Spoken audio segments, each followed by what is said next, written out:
सभी छात्रों को मेरा नमस्कार। तुळजा भवानी माध्यमिक विद्यालय संत ज्ञानेश्वर नगर लातूर स्कूल में चल रही वीडियो क्लासेस में आप सभी का स्वागत। कक्षा 10वीं का व्याकरण का पाठ हम देख रहे थे। अव्यय के भेद, अव्यय और सव्यय के बारे में हमने जानकारी ली है। उसके दो भेदों के बारे में जानकारी ली है। क्रिया विशेषण अव्यय और संबंध सूचक अव्यय के बारे में हमने जानकारी ली है। आज हम अव्यय का तीसरा भेद देखेंगे, समुच्चय बोधक अव्यय। तो समुच्चय बोधक अव्यय किसे कहते हैं कि जो अव्यय दो वाक्य या दो शब्दों को या शब्दों में संबंध प्रस्थापित कर उसे जोड़ता है। उन दो वाक्यों को या दो शब्दों को उसमें संबंध प्रस्थापित करके जोड़ता है, उस अव्यय को समुच्चय बोधक अव्यय कहते हैं। समुच्चय बोधक अव्यय जैसे समुच्चय बोधक अव्यय में और, एवं, तथा, या, अथवा, पर, परंतु, किंतु, की, क्योंकि, फिर भी, इसीलिए, तथापि, बल्कि, नहीं तो, ताकि, मानो आदि समुच्चय बोधक अव्यय होते हैं।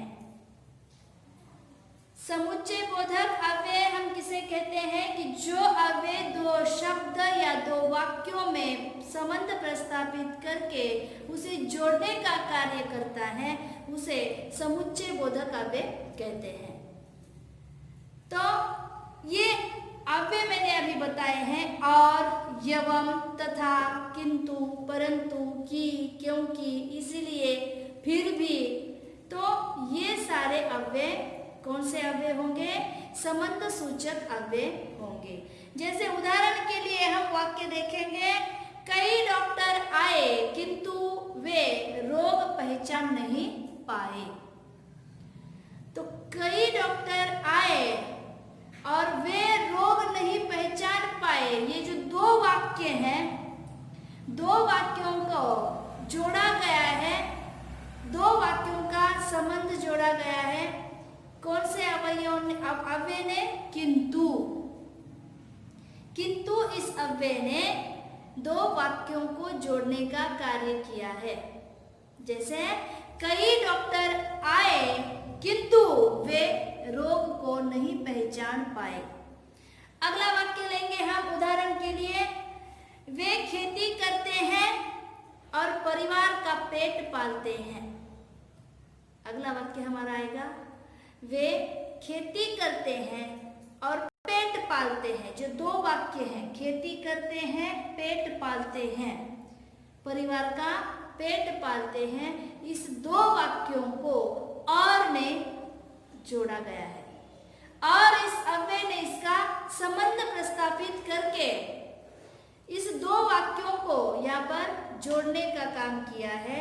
तो और यह क्या है? समुच्चय बोधक अव्यय कहलाता है। अगला वाक्य हम की का लेंगे, उसने सोचा कि पृथ्वी गोल है। उसने सोचा पृथ्वी गोल है, दो वाक्यों को जोड़ने का कार्य किया है, या दो वाक्यों का संबंध जोड़ने का कार्य की अव्यय ने किया है। उसने सोचा कि पृथ्वी गोल है। अगला वाक्य आएगा, देखो, मित्र आने वाला था इसीलिए मैं रुक गया।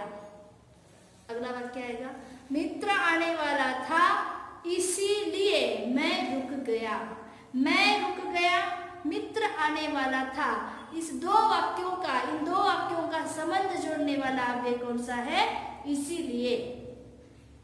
तो इसीलिए यह क्या होगा? यहाँ पर समुच्चय बोधक अव्यय कहलाएगा। अगला प्रकार हम देखेंगे, विस्मयादि बोधक अव्यय। विस्मयादि बोधक अव्यय किसे कहते हैं? जिन अव्ययों से हर्ष, शोक, विस्मय, घृणा, प्रशंसा आदि तीव्र मनोभाव प्रकट होते हैं, उन्हें विस्मयादि बोधक अव्यय कहते हैं। अब विस्मयादि बोधक अव्यय किसे कहते हैं कि जिस अव्यय से यह जिन अवयवों से क्या प्रकट होता है? मन के भाव, तीव्र भाव कौन से? हर्ष, शोक, विस्मय, घृणा, प्रशंसा आदि भाव व्यक्त होते हैं, प्रकट होते हैं। उस अव्यय को हम विस्मयादि बोधक अव्यय कहते हैं। विस्मयादि बोधक अव्यय जैसे विस्मय हो तो हम कहेंगे अरे, ए, ओ, क्या, बाप रे आदि। शोक हो तो हम कहेंगे हाय, ओ, दुख प्रकट करते हैं। मन का भाव है, दुख को प्रकट करने के लिए भी कुछ ऐसे शब्द होते हैं, उन्हीं शब्दों को हम अव्यय कहते हैं। कौन से अव्यय? लेकिन विस्मयादि बोधक अव्यय। तो घृणा प्रकट करते हुए हम किस प्रकार की बातें करते हैं? देखो कि छी, धर, हट, धिक, इस प्रकार के जो अव्यय हैं यह घृणा प्रकट करने वाले अव्यय यहाँ पर हैं। जैसे प्रशंसा करते समय हम कहेंगे शाबाश, है ना? प्रशंसा में हम कहेंगे शाबाश। तो यहाँ पर वाक्य विस्मयादि बोधक अव्यय के वाक्य आएंगे। देखो, हाँ, उपाय तो यह बढ़िया है। हाँ, उपाय तो यह बढ़िया है। हाँ, ये क्या है? विस्मयादि बोधक अव्यय है। शाबाश, बहुत सुंदर चित्र बनाया है। शाबाश, बहुत सुंदर चित्र बनाया है। यह प्रशंसा यहाँ पर की गई है। शाबाश, यह क्या है? विस्मयादि बोधक अव्यय कहलाता है। आगे, हाय, मैं तो कहीं का नहीं रहा। हाय, मैं तो कहीं का नहीं रहा। दुख, हाय, है ना? आगे, हे राम, अब तो मेरा जैसे कि हम कह रहे हैं भगवान को, हे राम, अब मेरा क्या होगा? या हे राम, अब तो तेरा ही सहारा है। इस प्रकार के वाक्य हे, ये क्या है? विस्मयादि बोधक अव्यय है। उफ, बहुत दर्द हो रहा है, या उफ, बहुत गर्मी है। उफ, ये क्या है? विस्मयादि बोधक अव्यय कहलाता है।